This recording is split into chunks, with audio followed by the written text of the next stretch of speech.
Mabuti buhay ka pala. Akala ko AI yung kumakausap sa'kin. So ano ang application or website na mare-recommend mo for practicing speaking English?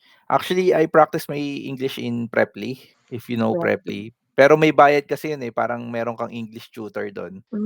Kasi Hmm. mas ayoko kasi ng robot. Merong mga ways 'no, para mag-aral ng English, puwede kang AI, yung AI applications. Pero ang hirap, eh, parang ayokong I don't know, parang hindi ako gagaling 'pag AI nagturo sa'kin, eh. Talagang tao talaga yung nagturo sa'kin. Magaling na yung nagturo sa'kin pero medyo mahal siya. $16 per hour yung sa'kin yata, yung nagturo sa'kin, mahal siya, eh. Pero yun nga, once a week, 1 hour, dun talaga ako nag-training. Pero bakit? Bakit gusto mo mag-practice ng English? Ano bang trabahong kukunin mo? Kasi kung technical VA jobs or VA jobs lang na hindi ka naman magsasalita masyado, hindi mo kailangan masyadong magaling mag-English. Mostly kasi sa interview, Sir Chad, Hmm.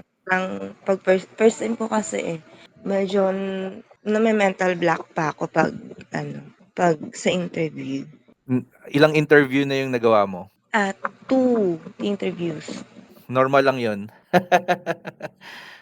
Normal lang yun. Kasi kahit gaano ka kagaling sa English, kung hindi ka talaga praktisado, hindi ka mame-mental block ka talaga, eh. Kahit ako naman name-mental block din ako, pero yun nga, kailangan hindi ka kakabahan. What I mean is kailangan wala kang kasi unang-una kinakabahan tayo kasi meron tayong expectation na gustong ma-meet, eh. So, Yes. dapat medyo ibaba mo yung expectation mo whenever you are on an interview. Parang wag kang mag-expect na ma-hire ka para hindi ka kabahan. Parang mga gano'n ba ang diskarte. Kasi kapag kalmado ka makakapag-English ka naman ng maayos, eh. Kinakabahan ka or na-mental block ka kasi kinakabahan ka. So, dapat 'yun ang una mong tanggalin. Pero dapat bakit ka ba kinakabahan? Kasi siguro sinasabi ng brain mo na ine-expect niya na maging magaling ka na kaagad. So, dapat ganoon. Kumbaga minsan yung English natin, mental block sa English natin or English speaking doesn't come from hindi tayo magaling mag-respond sa English. Pero Yes. yun nga, hindi tayo nakakapag-respond kasi kinakabahan tayo. Tama ba? I don't know. Yes po, tapos parang kasi nga first time, Oo, pa normal lang yun. Naku, Diyos ko, ako nung nagsisimula ako, sobrang dami kong failed interviews na sa tingin ko sinasabi ko dahil ba siguro hindi ako masyadong magaling mag-English? Hindi, dahil hindi pa ako praktisado tsaka hindi ko alam yung ano, yung mga ine-expect ko na sagot. Basta gano'n, eh, nung nag-start ako. Pero ngayon, nandun pa rin yung kaba kahit ngayon nauutal-utal pa rin ako sa English. Nauutal-utal pa rin naman ako sa interview, pero yun nga, don't let your ano, 'wag mong hayaan yun na yung kaba mo yung kumain sa'yo kaya ka hindi makakapagsalita, yes. gano'n Thank you, yun. thank you sa tip, Mr. Chan. Mommy. Ano bang background mo? As Ah, of now, I'm working as a admin. Mommy, Oo, admin. Warehouse and purchasing admin. Ngayon nagwo-work ka pa rin na gano'n? Yes, yes. Oh, technically merong kaya mong sumagot ng English, eh. Hin ako nag-training ako sa English hindi dahil hindi ako makasagot sa interview kasi nag-training ako sa English kasi nga dati kasi yung vlog ko English. So, that's the reason why I speak in English. Pero yun nga, confidence comes from practice kasi yan. So, kung gusto mo mag-practice kasi ang training ko dati sa English usap-usap lang, wala naman kasi akong grammar ganyan-ganyan, eh. Mm. Ang training ko kasi dati 1 oras mag-uusap lang kami in English, talking about things like under the sun, gano'n yung training dun sa Preply, eh, puwede kasing gano'n. Actually, pinagpa-practicesan ko yung daughter ko, eh. Oo. So, Ayaw ang nag-English ang conversation kasi gano'n, eh, yung English gano'n ko na-improve kasi yung English conversation ko while practicing. Hindi siya puwede yung makikinig ka lang, hindi, eh. Kailangan mong hmm. makipag-usap sa tao na kailangan mong mag-respond sa English, yun yung kailangan mong gawin. So, ako hindi ko rin ma-practice kasi non-voice VA ako, eh, non-voice worker ako, eh, kaya hindi ko rin ma-practice. So, I spend talaga na at least 750 per week para makipag-usap sa magagaling na English speakers. Yun, kung meron kang budget. 'no, kung Kaya kung nga. gus kung kung gusto mong gastusan talaga, ako sa ano, sa ilang buwan ba kami nag-gano'n, 4 na buwan. So, 4 na buwan na every week, once a week. So, 750 mga 4,000 per month times 4 yun yung ginastos ko. Hmm. So, nag-improve talaga ako kasi, tatandaan mo ang English naman kasi you don't need to kailangan maging magaling ka sa grammar, kailangan lang maintindihan ka. It's a tool kasi kung kaya mo ng express yung sarili mo in English na kahit barok-barok ka, pero na-express mo yung tama yung ano yung dapat gawin, yung tao naman, yung receiver, ano yun, yung mag-a-adjust yun sa'yo kahit boba yung pagka-English mo, kaya niyang mag-adjust. Matalino yung tao, kaya kahit hindi ka masyadong magaling sa English, pero yun nga, kasi depende rin sa kakausapin mo. Kung kakausap ka ng VA agency tapos i-Englishin ka nila, mga judgmental yang mga yan, pero 'pag Actually, yes, pag most pag sa mga puti kasi 'pag mga puti kasi ang kakausapin mo, yung mga native, expected naman nila na hindi ka masyadong magaling sa English, so wala silang pakialam. agency kasi yung ano ko, yung dalawang interviews ko. So yun dapat hindi ka mag-apply talaga sa agency. Ako hindi ako nag-a-apply sa agency. Hmm. Although yung mga vlog ko may mga topic ako dun, Yes, dito ano may link, alam ko may link ako na ano niyo, oo, search. mag-apply kayo dito sa agency pero technically I don't apply sa agency pero Mm. yun nga, siyempre kasi yung mga tao ano mga yun ang tinatanong sa'kin, "Ano bang agency yung Hmm. puwedeng applyan?" Eh, 'di wala akong magagawa kasi vlogger ako, 'di ba? Kailangan Yes. ko mag-vlog ng agency pero yun nga, number one na sinasabi ko sa inyo, go directly sa client na, 'di ba? Kung ang client mo mga content creators, mga YouTubers, dumiretso na kayo sa mga YouTubers, kunin niyo yung email nila, send kayo ng email, gano'n yun. Parang 'wag na kayong ano, 'wag na kayong magpatumpik-tukpik po na ano, na pumunta pa sa mga recruiters kasi wala kayong ano, mahirap mahirap makalusot sa mga ganyan. So Mataas din. ako parang ako ganito, yung VA ko, yung VA na-hire ko na naging business partner ko ngayon sa course, dumiretso na siya sa'kin, 'di ba, gano'n. Kumbaga mag-build ka ng relationship dun sa tao na gusto mong maka-work. Tapos Hmm. nag-offer siya sa'kin ng libreng work, tapos nakita ko skilled siya. So sabi ko, hindi na kita babayaran ng sahod, maging part-time ano na lang tayo, partner na lang tayo. Bibigyan kita ng 15% sa lahat ng mabebenta ko, basta gawin mo 'tong trabaho na 'to. She got it by reaching out, 'di ba? Kasi magsasabi ka talaga, "Puwede ba akong mag-ganito, i-offer ko yung services ko na ganito sa'yo," ganyan. Gano'n dapat ang approach. Pumunta ka sa mga platform, sa mga LinkedIn, sa YouTube. Kasi nakukuha naman ng mga email ng mga YouTubers, o kaya mga tao, i-email mo sila diretso. Hmm. Ano kasi sila na mo yung kailangan mong kausapin, wag ka ng kasi gano'n din naman ginagawa ng mga agency, nag-hire lang ng VA na nagwo-work para sa kanila, Yes. Bakit ka pa mag-a-apply sa agency is sobrang dami mong dadaan ng ano 'pag sa agency kasi iisipin niyan yung skills mo, yung ganito mo, 'yan lahat kailangan pasado ka, resume mo kailangan maganda, kailangan nag-aral ka ng ganito, sobrang hirap niyan. 'Di ba, ako Actually, naghahanap sila ng ano kung saan daw ako tapos kung course, mga ganyan, something na for ako yung thumbnail yung kunyari yung thumbnail designer ko coming from India, ang ginawa niya sa'kin in-email niya ako tapos binigyan niya ako ng, "Uy, puwede ba ako mag-request ano gagawan ako na yung gagawa ng thumbnail mo, bibigyan kita ng free sample sa mga YouTube mo." Sabi ko, "Oh, sige." Ta's ginawan niya ako ng free sample tapos okey naman sabi ko, "I think we can do business together." Sabi ko, "I will reach out to you in this date." O 'di gano'n, 'di ba? Gano'n dapat yung approach. Kaya kahit ano, kahit ibang lahi ang magde-design kunyari yung in the near future 'pag nakuha ko na yung budget ko, magde-design ng thumbnail ko is yung Indiana, 'di ba? Kasi Mm. nag-reach out siya sa'kin. Kasi nakita niya yung pangangailangan ko, ay mukhang kailangan nito ang ano, kasi ang pangit ng mga thumbnail niya sa YouTube, So, gano'n, nag-reach out siya sa'kin kahit ibang lahi, sabi ko, "Iba yung apelyido nito, ah." At saka yung pangalan pa lang hindi pangalan ng Pilipino, Anchal, Anchal. Alam mong iba, Sabi ko, "Hindi hindi Pilipino 'to, tsaka iba yung apelyido, Indian pala siya." Pero magaling mag-graphic design kahit basta marunong lang din siya mag-English tapos alam mo yun, marunong siya mag-graphic design. Gano'n, diretso kung may skills ka talaga, diretso na. 'Wag ka ng magpatumpik-tumpik kasi Nakakakaba kasi Mr. Chat kasi baka mamaya. yung expectation is hindi ko din ma-meet. Okey lang, puwede mo namang ibaba yung expectation nila, eh, sa messaging mo, eh. Sasabihin mo, "Hindi naman po ako masyadong magaling na VA, pero kaya ko lang din po sumunod 'pag may mga papagawa kayo." Ibaba mo yung expectation nila para hindi tumaas yung expectation mo, Hmm, 'di ba? So, parang maging negative ka sa sarili mo ng konti, parang, yes, yes. "Hey, kailangan mo ba ng virtual assistant? Alam ko hindi ako masyadong magaling, pero willing naman ako mag-learn, or if do you have anything na puwede kong gawin sa business mo? Or do you want me to answer your emails or organize your emails or manage your YouTube channel?" Yeah, if you're going to ask me for a portfolio, wala po akong masyadong strong na portfolio. I know it, pero I think I can do it because I learned this skill, ganyan, ganyan. 'Di ba, ibaba mo yung Yes, yes. expectation nila para bumaba rin yung expectation nila, 'di ba? Gano'n ang Yes, pag-reach yes. out. Kasi tumataas lang ang expectation mo sa sarili mo kasi pine-pressure mo yung sarili mo. Mm. Gano'n 'yun, 'di Mm. ba? Make sense? Yes, yes, sir. Gano'n ang mga diskarte ng mga ako pagka meron akong kausap, sinasabi ko lagi, "Hindi ako magaling sa YouTube." Pero meron ako nito, Ano meron diyan?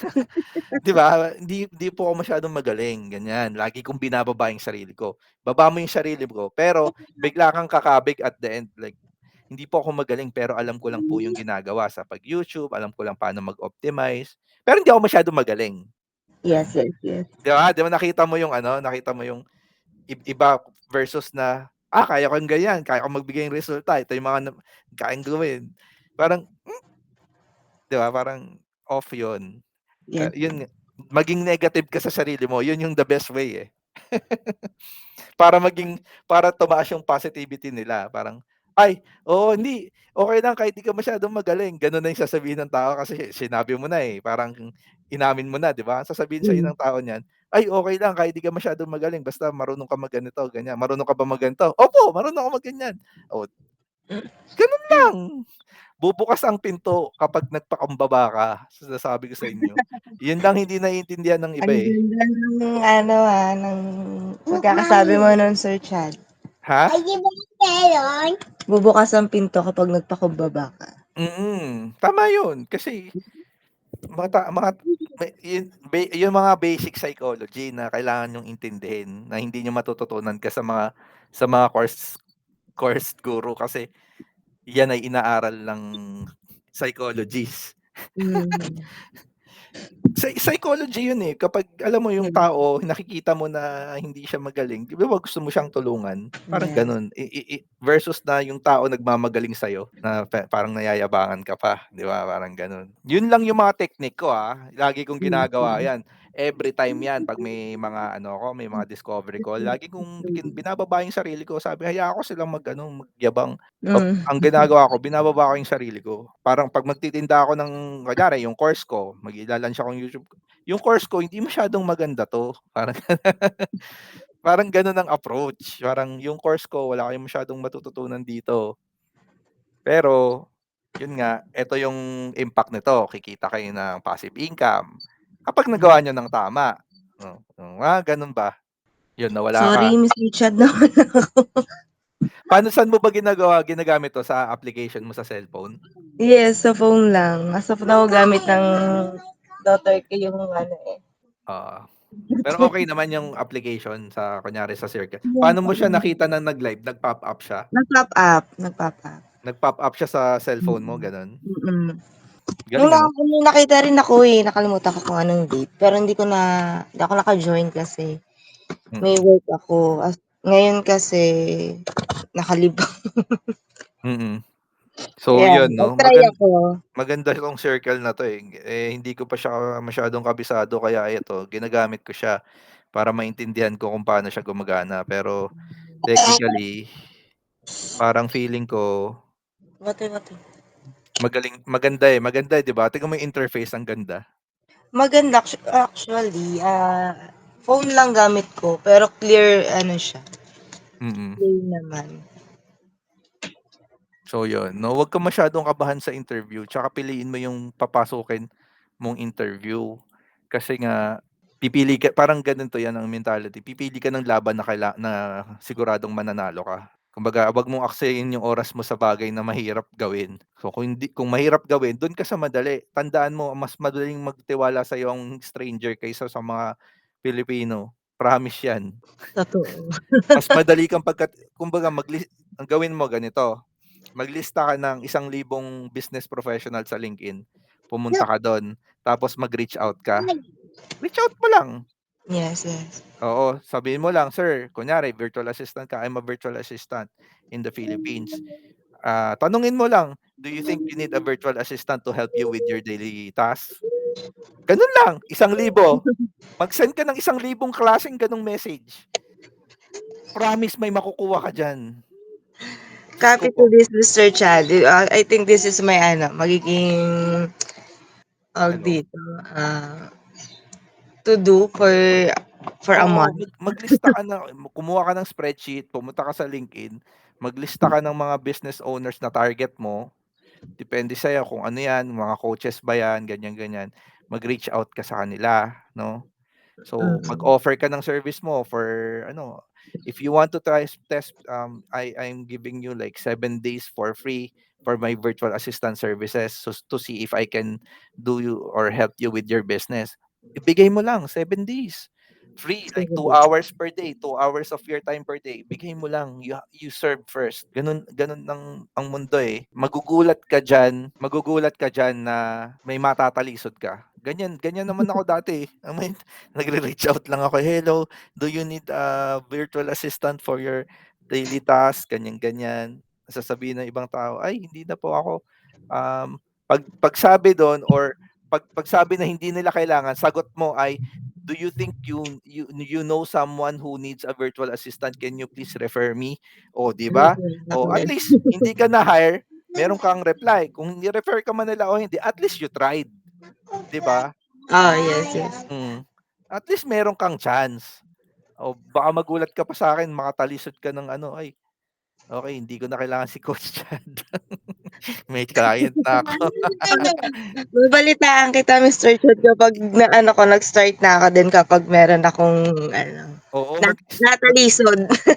maglista-lista ka tapos hindi lang sa LinkedIn, kunyari target mo, for example lang, kasi ako ang client ko mga YouTubers. Kung tatargetin mo YouTubers, maghanap ka ng YouTubers sa YouTube, yung mga below 10,000 subscribers. Tapos puwedeng option diyan na makita mo yung email nila, eh. Pipindutin mo yung email nila para kung may mga puwede mo silang makita yung email address, yung mga business email nila ta's kopyahin mo yun. Tapos sendan mo sila ng email, gano'n lang. Mm, "Hey, I'm a virtual assistant in the Philippines. Can you please do you think do you need a virtual assistant to help you, handle your channel?" 'Di ba? Like, yes. you're just asking lang naman. Bakit ka matatakot? Tsaka virtual 'yan, hindi ka naman nakikita personal, eh. Oh, anong 'di ba? Nakakaya Anong nakakahiya dun? ano po, 'pag parang 'pag first time mo kasi pong gagawin, parang dun ka mahihiya, Kasi nga nahihiya ka kasi ma 'di pa alam. kasi baka mare-reject ka. Pero nga Hmm, kailangan mo kasing matesting na ma-reject. Ako yes, yes. sa dami ng rejection ko dun na tumibay yung dibdib ko, eh. Dati nasasaktan pa ako, eh, umiiyak pa ako dati. Like, "Hindi ko na kaya." Gano'n, gano'n. Pero walang niya, "Gano'n lang pala." Kailangan mo lang ma-reject ng maraming beses, 'pag Oo, gano'n. gano'n lang. Huwag kayong masyadong mahihiya kasi wala, kung mahihiya kayo, may mas makakapalang mukha na magre-reach out. Yes. Hayaan mo na lang bang silang mananalo? Hayaan mo na lang bang sila na lang ang magiging winner or kami na lang magiging winner, yung mga influencers na kagaya namin, kaya niyo din. Hin hindi dahilan na this is the time, eh, kasi gano'n talaga if you want to make money, you reach out. Yes. Walang ibang solusyon 'no, mag-reach out ka sa mga tao na sa do you think kailangan ng services mo at wag kang mag-expect din 'no, basta mag-reach out ka lang, 'pag sagot na, hindi ko kaya." "Ay sir, okey lang po. Do you know someone who needs a virtual assistant?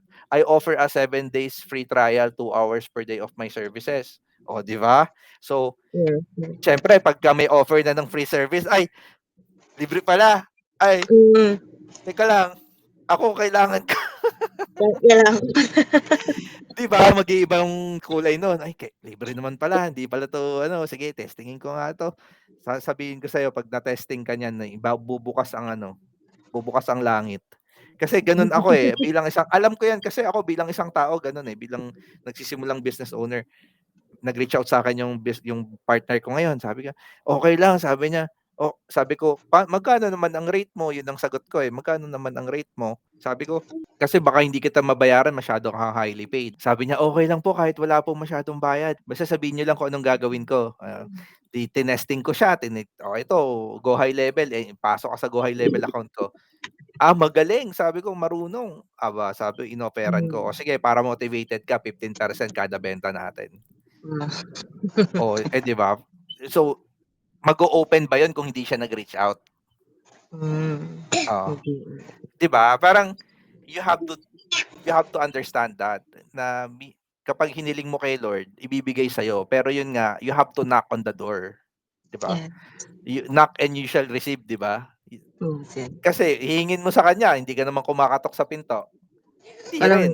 Walang mangyayari sa'yo, 'di ba? Kahit siguro naman lumabas ka ng bahay mo, pumunta ka sa 100 bahay na hindi mo kakilala na nagtitinda ka ng sabon. Siguro naman sa 100 bahay na pupuntahan mo um, na meron dun walang sabon na baka kailangan niya, 'di ba? Na mabibilihan ka niya ng sabon kasi kailangan niya, eh, kasi wala siyang sabon, eh, 'di ba? Baka yung araw na yun kailangan niya maglaba, wala siyang sabon. At least nandun ka na, binebentahan mo na siya ng sabon, 'di ba? yes, yes. Or nagbibigay ka na, "Uy, may sabon po ba kayo? Meron akong free trial sa soap na 'to namin, eh." Siyempre, "Ay sige, maglalaba ako, testing natin 'yan." 'Di ba, you Definitely. get the point? Yes, yes, Mr. Chad. 'Yon. So, ginawa ko 'yan dati, gumana 'yan. I mean, meron pa nga akong vlog na gano'n, eh, dati 'pag ginawa ko 'yan. Wala talagang ka-client-client. Hindi, tsaka meron akong full-time pero gusto ko pang madagdagan. Nag-reach out lang ako sa LinkedIn like, "Hello, hello, ay sabi, "Kaya mo ba?" "Oo, kaya ko 'yan." Ay, hindi ko naman kaya, naghanap ako ng may kaya. "Ay, kaya mo ba mag-Photoshop?" Photoshop yung kailangan, eh. Kinuha ko yung pinsan ko marunong, oh, 'di binigay ko yung kalahati nung pera. "Oh, gawin mo, ha."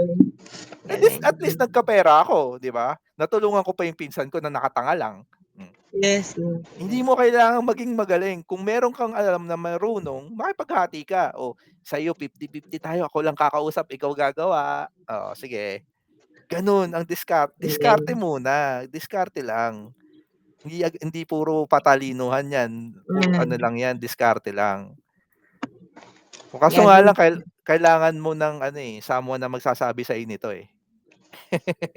Actually, totoo. 'Di ba? Pero So, parang wala ka naman ng naiisip, parang kailangan lang na may taong magpu-push sa'yo. mm. So, kasi ngayon naka-stuck ka, eh, wala kang momentum, eh, kailangan mo momentum. Hmm. Lahat naman ng nakakausap kong VA gano'n. Yung iba magagaling na nga, eh, mas magagaling pa sa'kin, eh. Mas magagaling magsulat, mas gagaling sa graphics, kaso nga lang wala silang ano, yun ang wala sila, kapal ng mukha. Hmm. Eh, ako kahit libo-libo, milyon-milyon ng tao nakakausap ko, eh, yung mga nakakadalumpili ko sa YouTube, 'di ba? So, yung kapal ng mukha na-develop ko na lang through time, pero ako nga yung introvert dati, eh. Introvert talaga ako, kahit ngayon introvert ako, 'di ba? Kahit ngayon introvert pa rin ako, pero when it comes to ganito pag-uusap, siyempre dahil na-train ko na yung Yun, sarili ko, yun. wala na akong pakialam. Kahit sa mga client, kahapon nga may nagre-reach out ng YouTube marketing service. Pero ang dami ko lang ginagawa, hindi ko lang masagot, eh. Pero nga wala, eh, 'wag mo muna kasing mag-create ng expectation sa clients mo, tsaka or sa leads na pumapasok. Kumbaga ang mentality, you are just wondering, okey, if they need your service. Yun ang state mo ngayon, you're just wondering, okey? Wala kang Hmm, intensyon na magkaroon ng client, you're just wondering. I'm just wondering if you need a virtual assistant, for your daily tasks. Sasabihin niya, siyempre sasagot ng reply. They will say no, eh. Expect the no, expect it. You have to expect the no. Alam mo na ang sagot, eh, no. No, eh, 'di mag-reply ka, "Do you think meron ka pong kilala na kailangan ng VA? I can offer 7 days free services for 3 hours or 2 hours per day." Yes, yes. Gano'n, para bumukas yung pintuan. Kasi ang resistance ng tao 'pag 'di nila kilala, mataas, 'di ba? Siyempre 'di ka nila kilala, you're a stranger, eh. Yes, yes. Pero yung one touch point, yun yung first touch point, eh. Yung second reply, yun yung second touch point, Yes. gano'n. Kahit Tapos kahit naman siguro ikaw, eh, 'di ba may mag-reach out sa'yo sa Facebook, eh, 'pag 'di mo kilala, 'di ba? yes, yes. Hmm.